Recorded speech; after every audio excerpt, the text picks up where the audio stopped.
launch of Chandrayaan-3, particularly to the south pole of the moon, India has become the first country to do so, whilst countries have launched and landed in the moon. We are only the fourth in the line. But for reaching the moon's southern pole, we are the first. Now I just want to briefly recall how in 1975, India, with the help of Soviet Union then, the USSR, launched the Aryabhatta satellite. That was a heavy satellite, but it was launched by the Soviet Union for us. So that was the first ever attempt by India's ISRO to position something in the space, to enter the space itself. But after that, if you look at this spectacular journey that the ISRO has had, this success of Chandrayaan-3 is certainly going to have a very big impact on India's industrial and technological ecosystem. It's going to directly, of course, affect positively the satellite systems area, telecommunications area, and there are very many other related fields, all of which will benefit from it.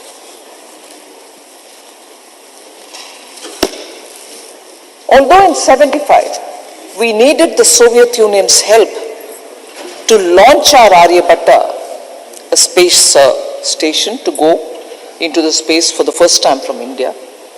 Today, as of July 23, our record is such that we have already launched 431 foreign satellites for other countries. That is, 34 different countries have utilized ISRO's facility and their knowledge systems to launch their satellites. And I'm just recalling in 1975, our Aryabhatta being launched by Soviet Union for us today, but we are in a position to launch 34 different countries' satellites, but totaling to 431.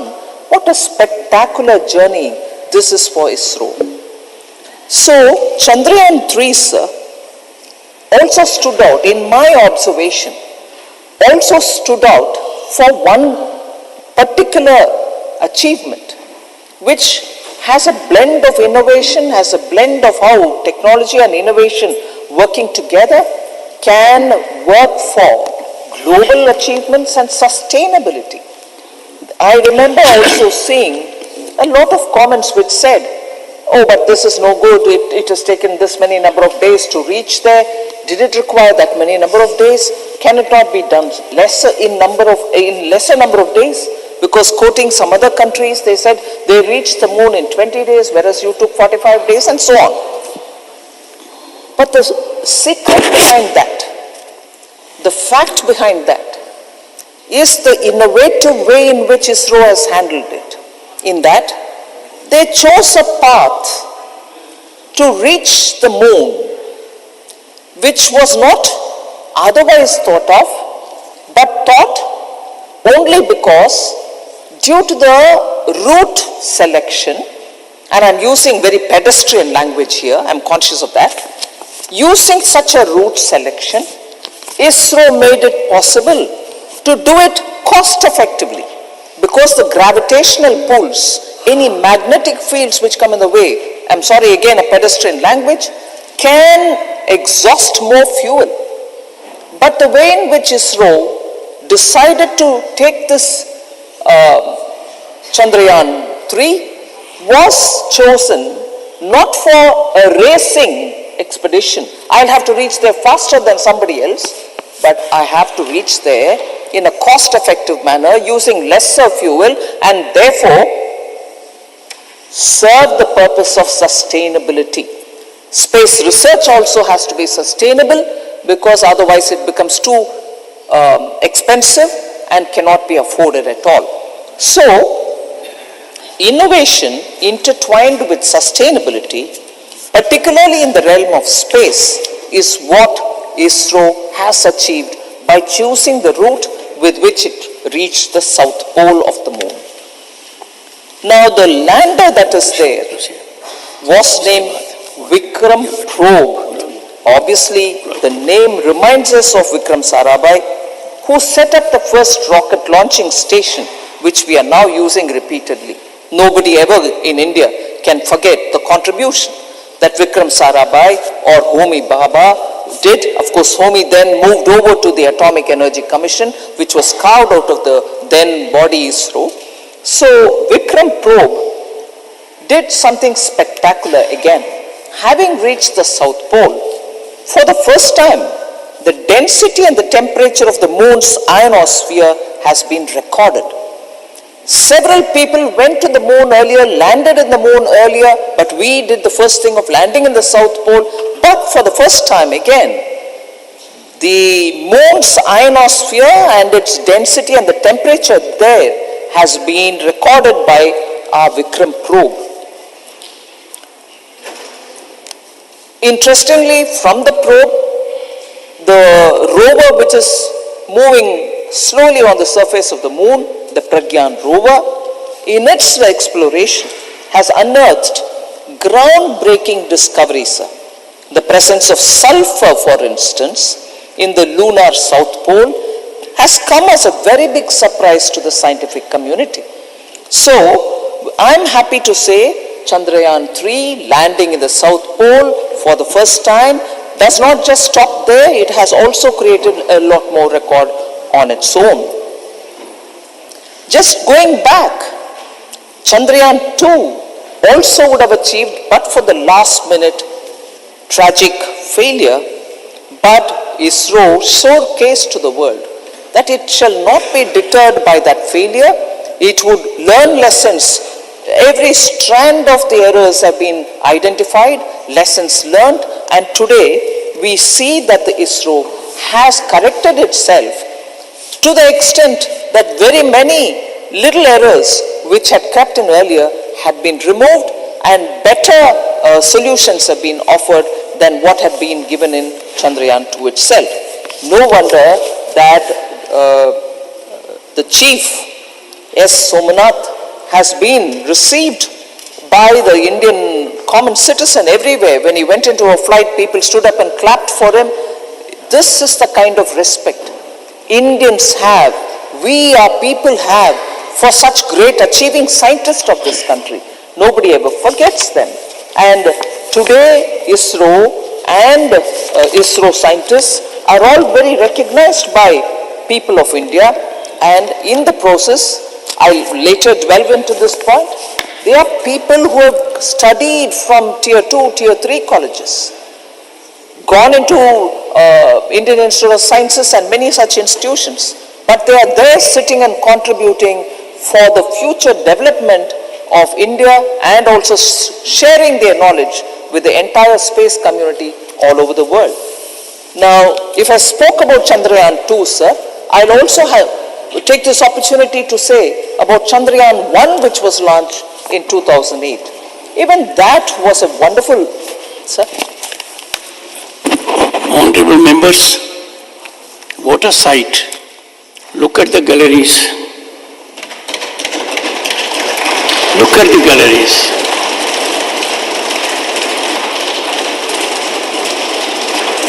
Jayaji, look at the galleries. All your gender. And you are iconic to all of them. And at a time when the Honorable Finance Minister is on legs.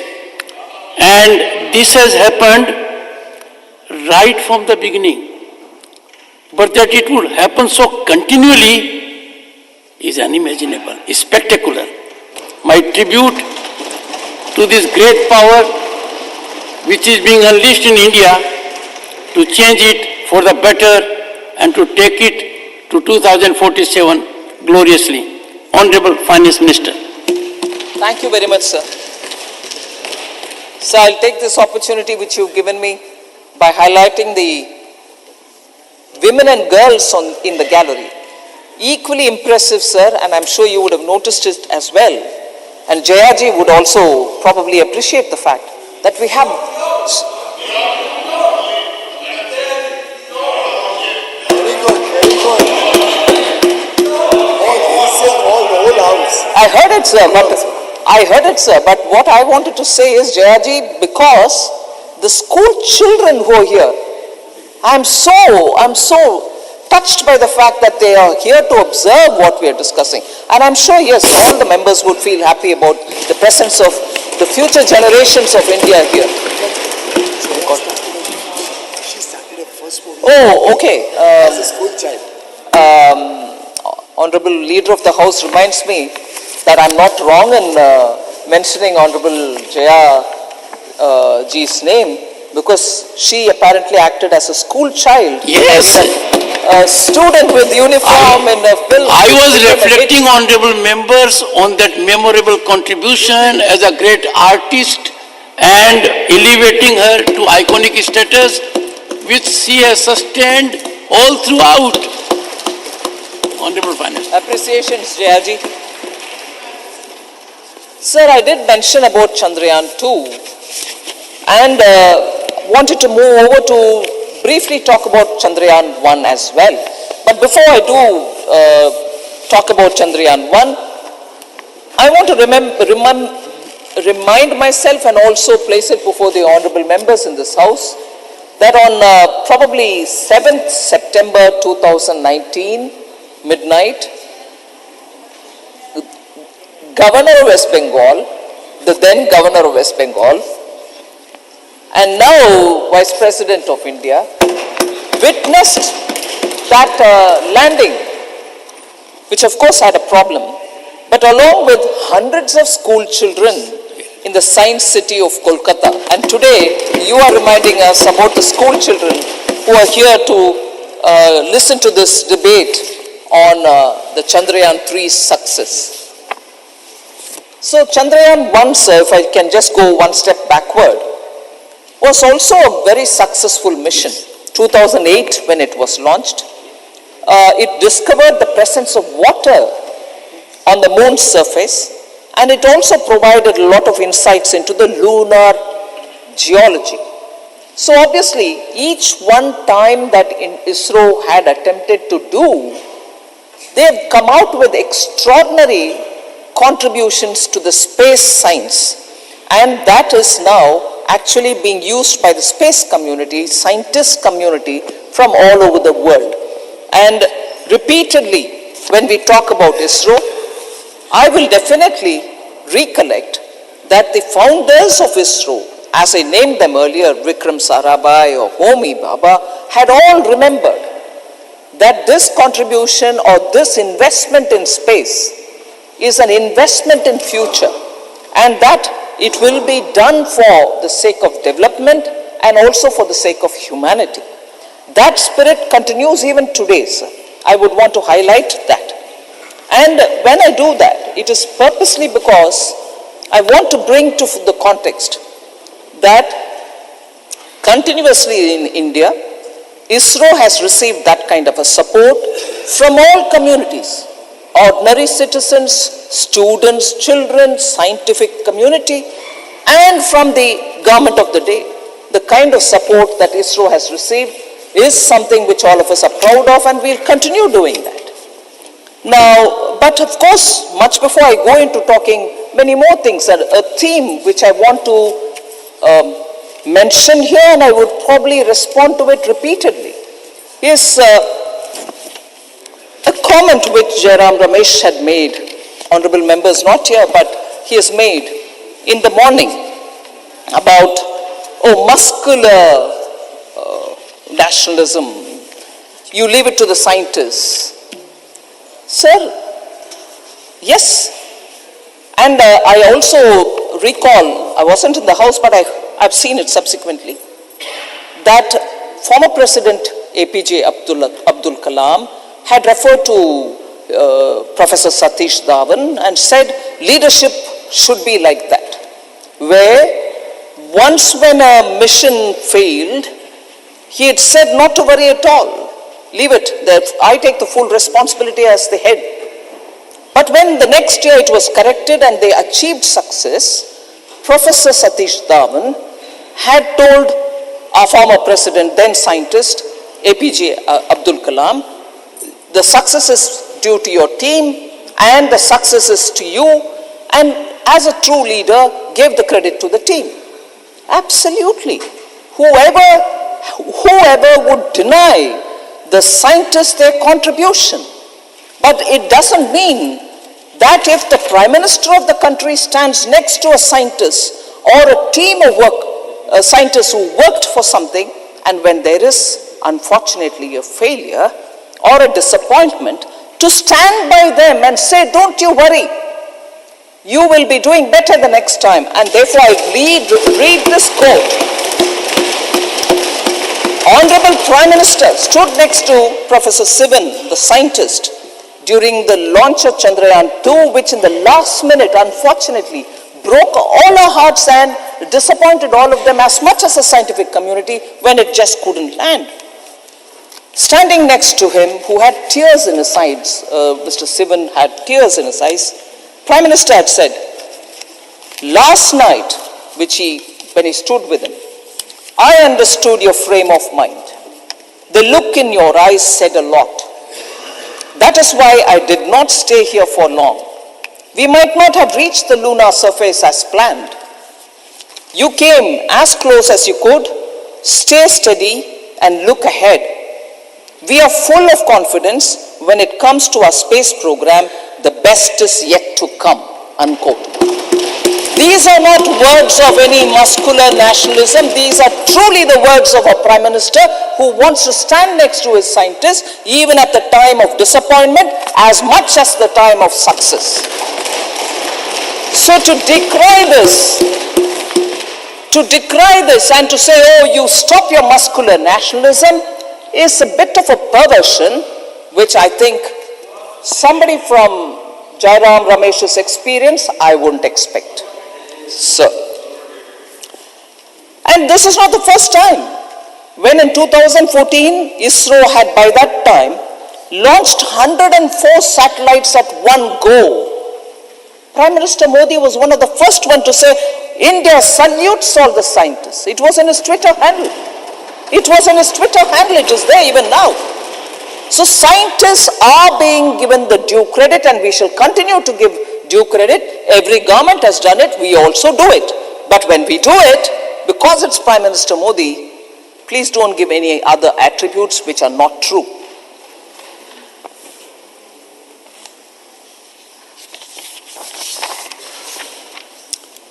So for a minute dwell again on the cost of the mission. And that's one of the interesting facts about Chandrayaan-2, as much as the one earlier also, about the Mangalyaan.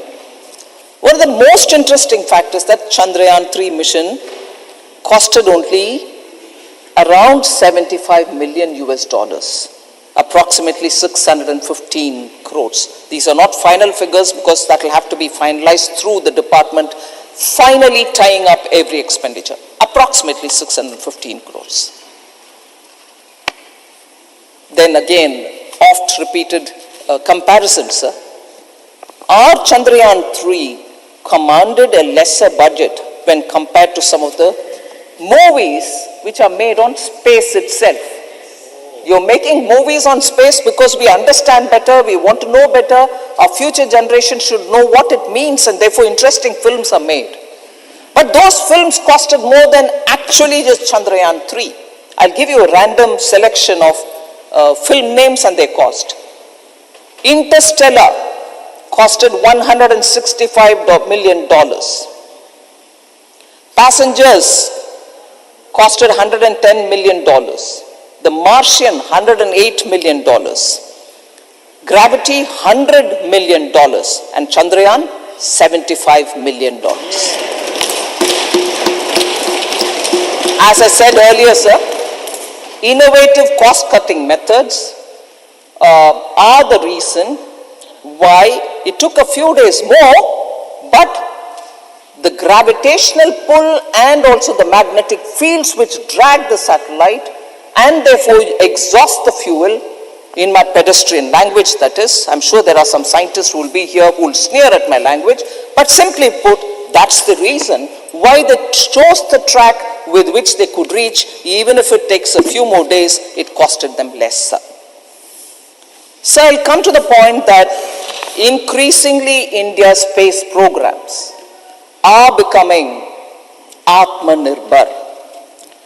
And the immense potential of homegrown industries and their technologies are now increasingly helping our expeditions to the space. Chandrayaan-3 benefited from this. I would like to highlight where these kind of Atmanirbhar Bharat has come to interplay with the space program. India actually through the Chandrayaan-3 has displayed and showcased its capability to design, to develop, and to manufacture high-end equipments which are so required, but all domestically. Now, leading companies like Hindustan Aeronautics Limited, HAL, which provided significant mechanical hardware, and BHEL, the Bharat Heavy Electrical Limited, contributed with their titanium tanks, which was so crucial and actually helped in cutting cost as well, but a very innovative way in which we could do it. Sir, numerous private Indian firms have contributed to this, particularly in the realms of mechanical and electronic fabrication. For a minute, I want to quote Vikram Sarabhai again. He says, if we are to play a meaningful role naturally and in the Committee of Nations, with the, we must be second to none in the application of advanced technologies, unquote. Now, these advanced technologies are not just coming from HAL and BHEL. They sure are coming from HAL and BHEL, but private players today are giving these high-end technologies, and they have made it an immense contribution to the efficiencies which are now getting recorded. The kind of equipments which we see in the Chandrayaan-3 are state-of-the-art scientific instruments which are being used, all of them which are developed in India. They include seismometer, Langmuir probe instruments, thermal probe instruments, both X-ray and laser-based spectrometers. All of them have been built in India. So, I want to underline here, sir, that scientific temper, scientific achievements are absolutely praiseworthy in ISRO. But policy has also been doing a lot of rigorous changes, which has now come to help private participation in the space sector. I remember during Atmanirbhar announcements and subsequently in the budget of 21-22, we had announced a strategic disinvestment policy, particularly for central public sector enterprises, in which we said in the strategic areas, a minimum presence of the government will be there, will continue to be there. We are not going to shut every unit there, not at all. But there will not be any area in India which will not be available for private sector. That is, no area will be shut for private sector, and that policy actually has helped in getting the private sector to enter into space area, and as a result today you have innovative ideas working together with the ISRO, and that has made a lot of difference. India actually ranks 5th among countries for equity investments in space in the past decade, and that is consistently because the policy has been made more and more favorable, and as a result we are improving in getting equity funding for the private sector which wants to involve itself in space. But even today, it is only 3% of all the money which goes into the space arena globally. We need to have more private funding coming, private equity coming, for those private companies which want to do innovative work in the space area. Sir, you have rightly given the tone of women even at the beginning of my intervention. I would like to say how Chandrayaan 3,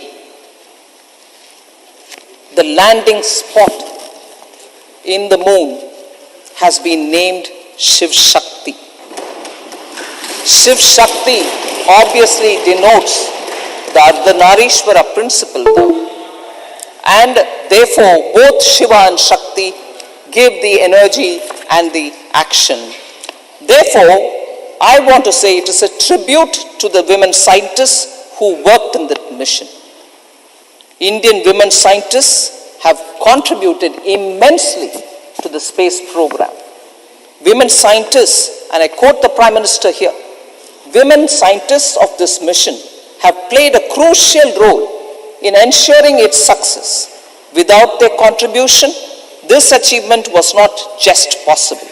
They will inspire generations to come, unquote.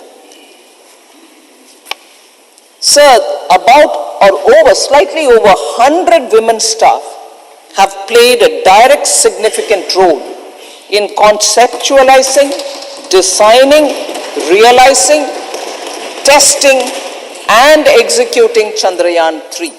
Over 100 women staff inclusive of scientists.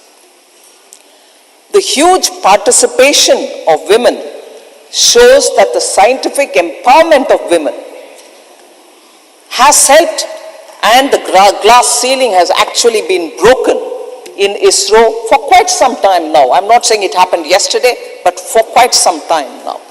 And as a result, the empowerment of women scientists, and having broken the glass ceiling, no doubt, metaphorically, they're reaching to the space.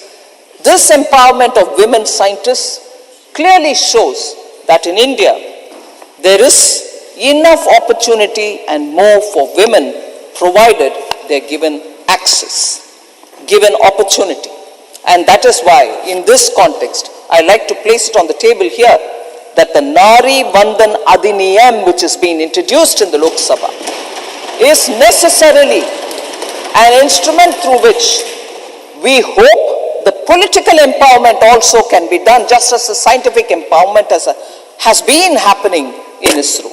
If that kind of access is given to women, opportunity is given to women, they can perform as well as our scientists are performing in ISRO itself in the political arena.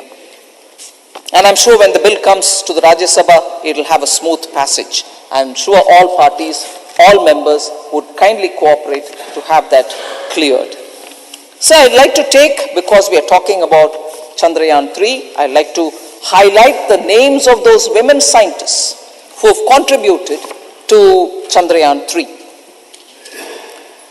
Among many others, I said more than 100 women staff, but I'm naming some of them here.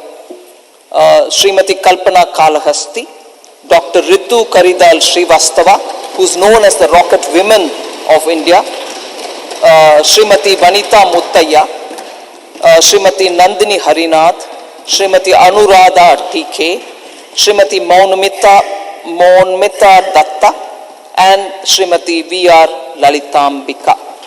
So these are scientists who have come from various parts of this country, studied in institutions which are probably in tier 2 to tier 3 institutions, but sheer wanting to perform with excellence has moved them to do many things on reaching ISRO and today contributing towards the launch of Chandrayaan 3.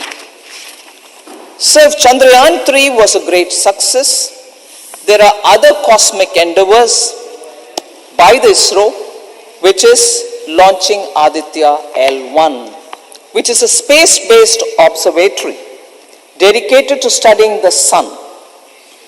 And here again, the innovative thought of the ISRO has played an important function. Its primary function is, of course, to monitor the solar corona, while simultaneously conducting direct observations of the solar wind at the point where it will be located. And that point, I think, is called Sun-Earth Lagrangian point, a point where it could stay without having to consume too much fuel, because it's such a position that it can help in observing sun without any obstruction in between. So the Sun-Earth Lagrangian point, which is about 1.5 million kilometers away from the Earth going towards the Sun, is a very important mission.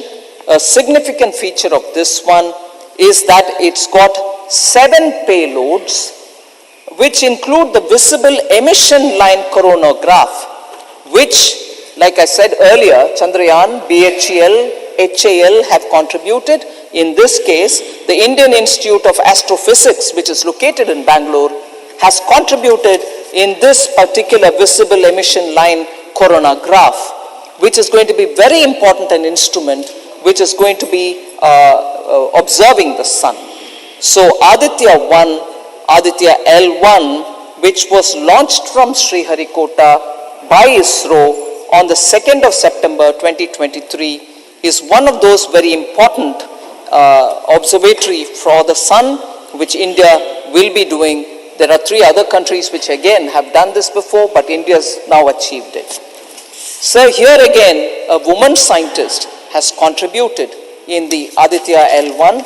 Nigar Shaji is a woman scientist who is actually behind this Aditya mission. So now I'll come for the last bits. Before I conclude, I just want to highlight a few points about how we see the future of space and ISRO in India. I just want to highlight the point that we shall continue the spirit of Vikram Sarabhai, in that achievements by ISRO shall be for the mankind. Achievements by ISRO shall be for development, and achievements will be for sharing with all. With that, actually, that's where the Prime Minister said when he looked at Vasudhaiva Kutumbakam, G20 and so on, India will continue to explore, learn and share for the betterment of all humankind. So this is what the Prime Minister said. And this is what was the appreciation also given to the scientists. And again, standing by the scientists. Now I have my friend, Honorable Member Jairam Ramesh, the point that muscular nationalism doesn't play here. Stand next to the scientists at the time of achievement and also during disappointments. So that is a point I like to highlight, sir. More importantly, sir, it's important in June 2023, when Prime Minister visited the United States of America, we signed an accord, the Artemis Accord. Very important, sir, in that India also will be one of those 27 countries which have signed this accord, and which is a multilateral space initiative led by US, in which one of the objectives is to send humans back to the moon through an international space station. And we shall be happily party to that. And in this context, sir, I would want to pick up on something which a former NASA Associate Administrator observed. His name is Mike Gold. He was a former Associate Administrator in the NASA. He was behind drafting and shepherding Artemis Accord. So it is important to understand what his perspectives were when India joined this accord.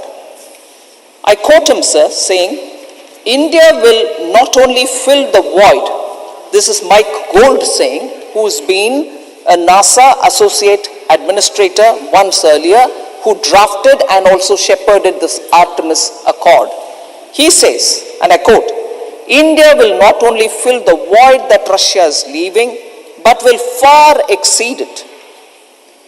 The capabilities of India to engage, to innovate, to support a more robust industry, particularly in the commercial space, is going to far outstrip anything that Russia had ever been able to do, unquote. So he also says, India was a sleeping giant in the space world, but that is awakening now. Already, he says, the country has done so much with so little. Again, that frugality with which our scientists are working has been observed by the associate administrator, former associate administrator of NASA.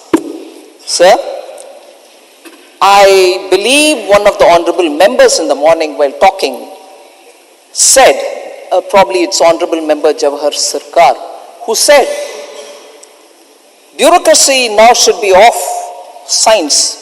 ISRO should be devoid of bureaucratic influence.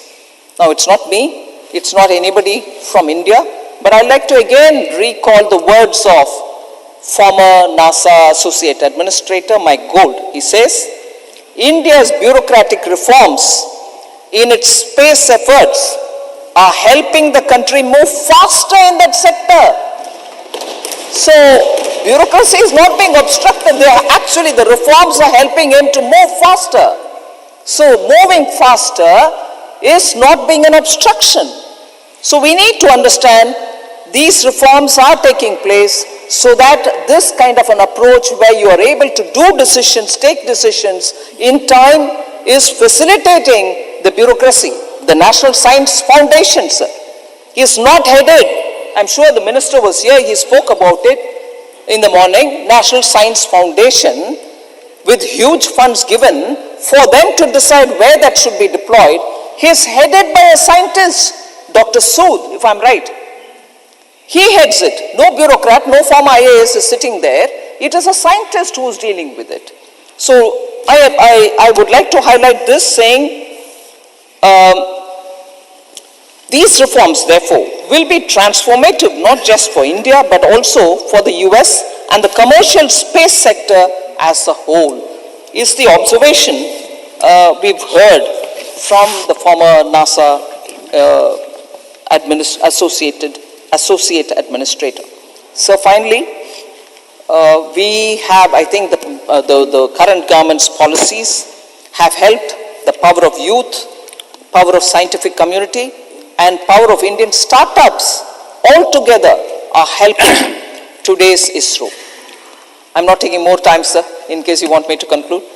There are now over 140 plus registered space tech startups, all of whom are doing brilliant work as a continuation of the policy which I said, Atmanirbhar Bharat 2021-22 budget, and now you have Indian Space Policy 2023 which has come out, and that is going to, it seeks to institutionalize the private sector participation in space sector, the establishment of InSpace, which is the Indian National Space Promotion and Authorization Center, is also facilitating the usage of ISRO by private entities. So with all these, government is also spending considerable amount to reskill nearly 4,000 technicians, technical and scientific assistants of ISRO so that they can improve upon their skills. So I finally close with again one observation, that Indian scientists are not just being here, Indian scientists are not just being in ISRO, Indian scientists are contributing to space programs all over the world. However, how can we ever forget Kalpana Chawla, her contribution in the 1997 shuttle, the first woman of Indian origin to be in space. I would also now recall in January 2023, A.C. Charania has become NASA's new chief technologist, serving as principal advisor to the administrator Bill Nelson. Similarly, March 2023, we heard of Sri Amit Kshatriya, who's become the first head of NASA's newly established Moon to Mars program. So, Indians in space, not just in ISRO, but all over the world. Thank you very much for giving me this opportunity.